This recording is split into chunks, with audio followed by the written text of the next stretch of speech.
इसी देखो क्या कह रहा है, इसमें ज़्यादा से ज़्यादा नागरिकों, जितने भी नागरिक हैं ना, ज़्यादा से ज़्यादा नागरिकों को राजनीतिक सत्ता में हिस्सेदार बना गया। इसमें राजनीतिक सत्ता में हमने हिस्सेदार बना दिया लोगों को। किसको बना दिया? लोगों को। आधुनिक लोकतांत्रिक व्यवस्था में सत्ता की समझदारी के अनेक रूप हो सकते हैं। आइए कुछ प्रचलित उदाहरणों को गौर करें। शासन के विभिन्न अंग जैसे विधायिका, कार्यपालिका, न्यायपालिका के बीच सत्ता का बंटवारा, इसे हम सत्ता का क्षैतिक वितरण भी कहते हैं। क्षैतिक वितरण यानी कि क्षैतिक क्या होता है? क्षैतिज, ऐसे लेयर में, ऐसे ऐसे ऐसे, ठीक है। वितरण का मतलब बांटना कहेंगे, क्योंकि सरकार के विभिन्न अंग एक ही स्तर पर रहकर अपनी अपनी शक्तियों का क्या करते हैं? ऐसे बटेंगे, ऐसे, यहाँ पे एक, यहाँ पे एक, यहाँ पे एक, ठीक है, उपयोग करते हैं। ऐसे बंटवारे से सुनिश्चित होता है कि कोई भी एक अंग सत्ता का असीमित उपयोग नहीं कर सकता। हर अंग दूसरे पर अंकुश लगाता है, यानी कि रोक लगाता है। अंकुश का मतलब क्या है? रोक लगाता है। इससे विभिन्न सत्ताओं के बीच सत्ता का संतुलन बना लगता है। लोकतांत्रिक संस्थाओं के बारे में कक्षा 9 में पढ़ते हुए हमने देखा कि हमारे देश में कार्यपालिका सत्ता का उपयोग करती जरूर है। कार्यपालिका कौन है? पुलिस। क्या है? यह संसद के अधीन कार्य करती है। जाना चले न्यायपालिका की नियुक्ति कार्यपालिका करती है। न्यायपालिका की नियुक्ति कौन करेगा? कार्यपालिका करती है। अच्छा, कार्यपालिका में क्या आएगा? पुलिस के साथ हमारे कौन आएंगे? प्रेसिडेंट और प्राइम मिनिस्टर, ठीक है।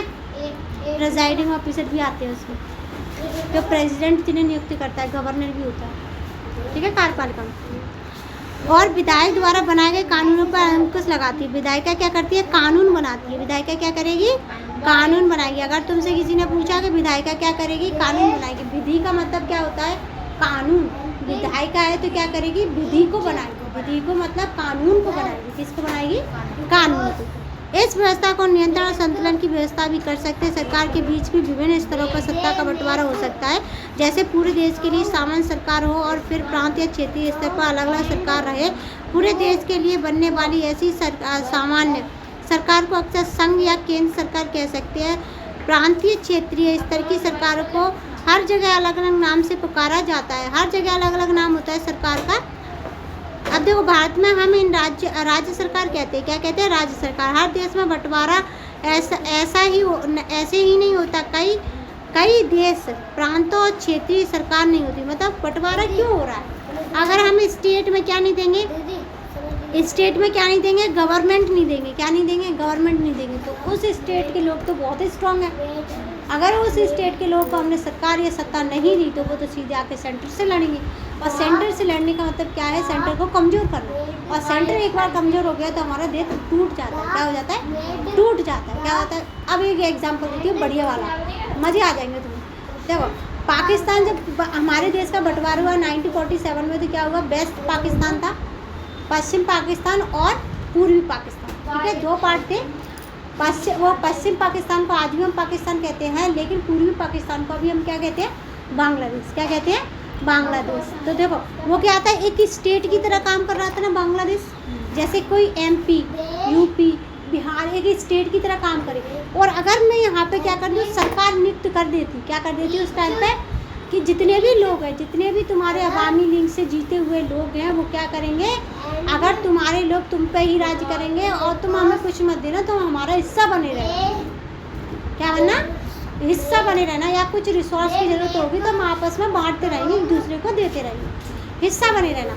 तो वहाँ क्या होता? बांग्लादेश को थोड़ा सोचने पर मजबूर होता कि हाँ, हमारे तो लोग हैं, हमसे ही तो कह रहे हैं। तो वो ये सोचते और बांग्लादेश का निर्माण नहीं होता। लेकिन उन्होंने क्या किया? उल्टा पश्चिमी पाकिस्तान ने उनकी लेडीज़ों के साथ रेप किया, उनके बच्चों को मारा और उन पर दबाव बनाया हर चीज़ का, और उन्हें प्रशासनिक व्यवस्था नहीं दी गई।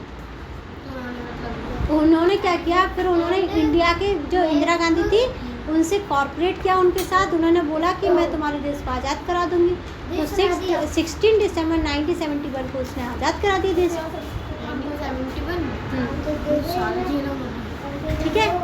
तो देखो, ऐसा नहीं होता कि वो देश को नहीं संभाल पाता पाकिस्तान। ऐसा नहीं होता कि पाकिस्तान वो बांग्लादेश को अलग ही होना था। वो अगर चाहता पाकिस्तान चाहता, पश्चिम पाकिस्तान, तो उसे अपने पास रख सकता था सत्ता का डिवीज़न करके, क्या करके, पावर शेयरिंग करके, लेकिन उसने नहीं करी। जब पावर शेयरिंग नहीं करेंगे तो क्या हुआ, लड़ाइयाँ होंगी और देश एक में से दो हो जाते हैं। क्या हो जाते हैं, देश एक में से दो हो जाते हैं।